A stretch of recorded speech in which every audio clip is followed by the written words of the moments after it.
Hey guys, welcome back to Mid-Card Mania. Daniel, and yeah, tonight we're in WWF for SummerSlam. Sorry, SummerSlam 1993, and yeah, the match we're looking at right here. Of course, the stipulation was the winner will be the true king of the WWF. And it is between Jerry the King Lawler and Bret Hart. So yeah, let's dive into this thing now. The build up for this match was after the King of the Ring, when Bret Hart won the King of the Ring, and of course let's talk about that. I guess we can't. It's kind of hard to gloss over all this without talking about that, because apparently this was supposed to be the event that Hogan was going to drop the title to Bret Hart. Pass that torch to the next generation or whatnot, and Hogan refused, and he ended up dropping it to Yokozuna at King of the Ring, and the rest from there. So it kind of left Hart out. Hart would go on to win the King of the Ring. However, after he won, Lawler attacked him. Didn't like the fact that there was going to be another king in the WWF, other than him. So he attacked Hart, and that kind of led to this feud right here. Now, the match is already signed. These two are going to fight each other to determine who the true king of the WWF was. And however, when Lawler shows up, he can't wrestle. I injured my knee. My knee is out, and he put Doink in his place. This was a time when Doink was not just considered a joke or a jobber. He was actually kind of like a serious competitor. But this is I believe this is the Matt Bourne. I think this is still Matt Bourne at this point. So he was still considered a threat or whatever. So Hart fights Doink, and then of course during that match, Lawler runs in with the crutch, attacks Hart, and revealing his injury was bullshit. And then of course Hart wins by DQ. So as Lawler and Doink are leaving, they're confronted by Jack Tunney, who's telling them right off the bat hey, this ain't gonna fly. And of course at this point now Hart is trying to fight with Lawler. Security and agents are out there trying to pull him apart, and other refs. Eventually, Tunney makes the the announcement that if he doesn't get in the ring, I can't remember what he said, fired or whatever it was. Either way, get your ass in the ring. The match will go from here. And of course, at ringside, I don't know who was all there. I know it was definitely Bruce, and I think it was Bruce and Owen Hart. Owen for sure. Bruce or Keith. It's one of the two, because I know Bruce, Owen, and Keith will team up with Hart at Survivor Series. But it's Owen and one of them. Well, we'll say Bruce, but I could be wrong. It could easily be Keith, because I don't know the other ones. Come on, there's really only two Hart brothers. So, anyways, and of course, apparently, during the build of all this, Lawler has been making fun of the Hart family, even going as far as attacking. I think he attacked Owen. I think was who he attacked. So, anyways, the match kicks on. It starts off pretty much just all Hart beating the shit out of Lawler. Lawler does make a comeback here and there, but for the most part, it's hard. Not much of a match. It goes maybe 5-6 minutes, something like that. Hart throws him in the sharpshooter, to which Lawler submits. He quits. He taps. However, Hart does not let go, and just keeps it going, keeps applying it, and now they get referees in there trying to break it up. He will not let go of it.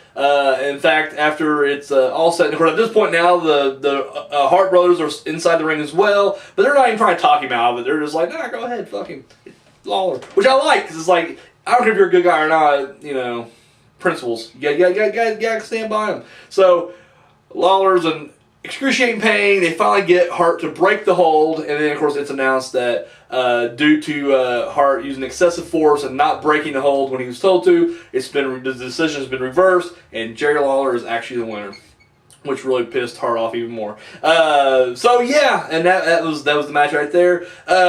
Moving on to I guess the fallout from this, they would continue to have an off and on feud for the next couple years. It worked and it wouldn't. I mean, it just kind of went back and forth. Of course, they would finally end in actually 2 years from now, SummerSlam '95, when Hart fights Jerry Lawler's dentist.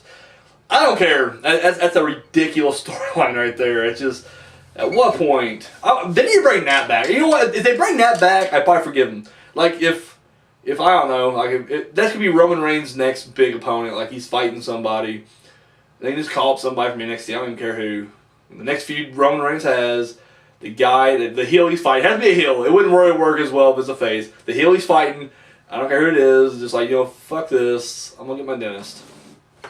You find out that, like, this dentist was trained by Isaac Yankem and shit. It'd be great. It'll be great. Like, I don't know. I feel like it's the only way these storylines work is if you just kind of knowingly look at the camera and be like, yeah, this is shit. But whatever.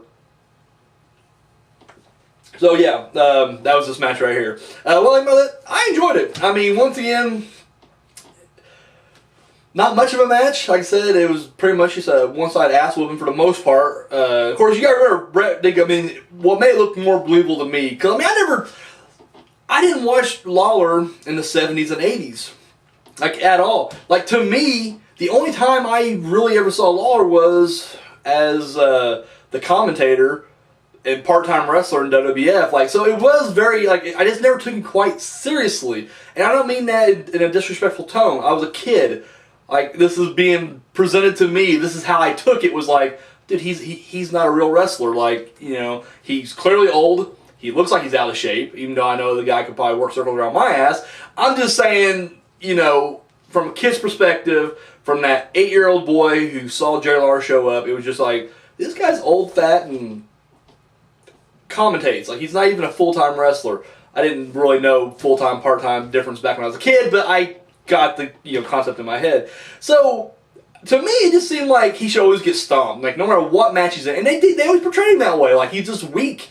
I didn't. In fact, the only time I ever seen him wrestle outside of that when I was a kid was when I actually started venturing outside WWF, and we actually picked up the USWA.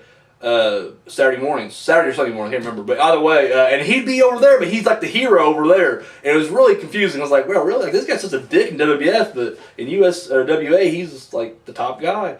What gives? So anyway, it wasn't until years later I actually, found out that he was a major deal, a huge legend and icon, and, watched his early stuff. But at the time, I didn't. So to me, whenever he got the upper hand, it was always it was even a little unbelievable then. Like, I was like, how did that happen?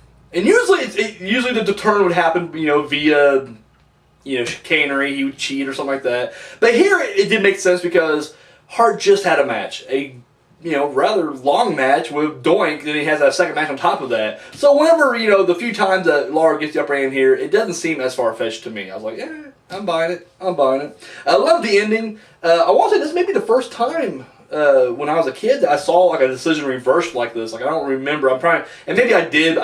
This is the first time I can think of right now that that happened. Once again, I mean, I know it's like today it's nothing, but when I'm a kid, it's the first time seeing like that. It is kind of like, oh shit, you can reverse the decision. Like, I figured that was final. I figured that was done, but no, it wasn't done. So I enjoyed it overall. Giving it a thumbs up for what it was. So that's that, guys. Tune in next week.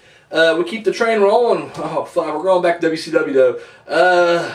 Fuck. In fact, I think we're in WCW for the next couple shows, like 2 or 3. Because I think this is like a stretch. Cause I think the next event for WWF is Survivor Series. But I think there's like 3. I think there's like Fall Brawl, like a Battle Bowl or some shit. Maybe Halloween Havoc. Like, there's a lot of shit going on. So we'll kick it off with Fall Brawl though. So, yep. Alright, that's all I got, guys. Thank you so much for watching. Till next time.